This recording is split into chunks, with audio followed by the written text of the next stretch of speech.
I got my starter phytoplankton from the Cabrilla Marine Aquarium in San Pedro. Nicole Nakata works on the aquatic nursery staff. She gave me lots of help and advice. She showed me how to work a microscope and the ins and outs of phytoplankton. This summer, I have decided to raise my own phytoplankton culture. It took multiple tries to grow a successful batch of phytoplankton. I had to adjust salt levels, add micronutrients, and make a handful of other changes to get it just right. I have just set up my tank by putting in water and salt. I have put a bag of carbon in to soak overnight to filter out the water. I will take it out in the morning. I then covered the flask with tin foil to keep out all the airborne particles. I then set it under a window where it will get plenty of sun.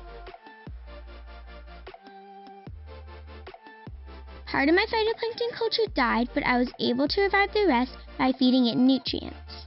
I remixed the salt water and measured the salt with the refractometer to make sure that there was the right amount.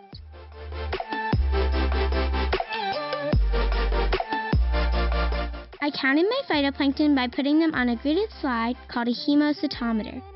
I used a pitch counter to count. I took the average cell count from each of the sets of 16 corner squares. I then multiplied the average by 10,000 to get my answer. This project was a tough project. I ran into multiple problems, but in the end, the experiment worked out well. I was able to raise a successful batch of phytoplankton.